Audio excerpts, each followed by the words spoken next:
ইরানের পাল্টা হামলায় নাকানি চুবানি খাচ্ছে ট্রাম্প নেতানিয়াহুর বাহিনী। একের পর এক মার্কিন ঘাঁটি ইসরায়েলের গুরুত্বপূর্ণ কার্যালয় ভবন গুড়িয়ে দেওয়ার পর কিছুটা বোধোদয় হয়েছিল ট্রাম্পের।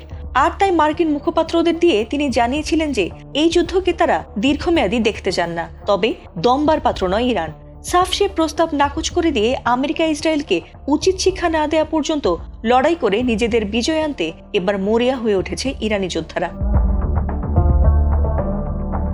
ইরানের হামলায় ইতোমধ্যেই 4 দিনে $3 বিলিয়ন বেশি ক্ষতি হয়েছে যুক্তরাষ্ট্রের। এমনকি এও বলা হচ্ছে যে অস্ত্র ফুরিয়ে আসছে মার্কিনীদের। তবে কি ইরানের কাছে হারতে চলেছে ট্রাম্প প্রশাসন? উত্তরটা যদি হ্যাঁ হয়, তাহলে বদলে যাবে গোটা বিশ্বের রাজনীতির সমীকরণ। তবে অদ্ভুত বিষয় হলো, এই বিষয়ে 3টি ভবিষ্যৎবাণী করেছিলেন এক ব্যক্তি, তাও কিনা 2 বছর আগে।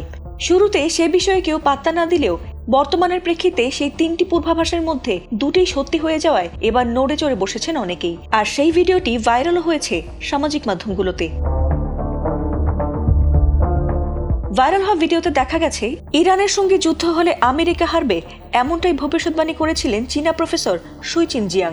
2 বছর আগের লেকচার ক্লাসটিতে অধ্যাপক সুই চিনজিয়াং বলেছিলেন 2024 সালের নভেম্বরে দ্বিতীয় মেয়াদে ক্ষমতায় আসতে চলেছেন ডোনাল্ড ট্রাম্প, আর এই মেয়াদে ইরানের সঙ্গে যুদ্ধে জড়াবে আমেরিকা। আর তৃতীয় পূর্বাভাসটি ছিল এ যুদ্ধে তেহরানের কাছে হেরে যাবে ট্রাম্প বাহিনী। সে সময় এটি তেমন সাড়া না ফেললেও বর্তমান পরিস্থিতির সাথে 2টি ভবিষ্যৎবাণী হুবহু মিলে যাওয়ায় সামাজিক যোগাযোগ মাধ্যমে রীতিমতো ভাইরাল হয় জিয়াং এর সেই ভিডিওটি। তবে এখনও তিনি মনে করছেন যে চলমান যুদ্ধে এগিয়ে আছে ইরান।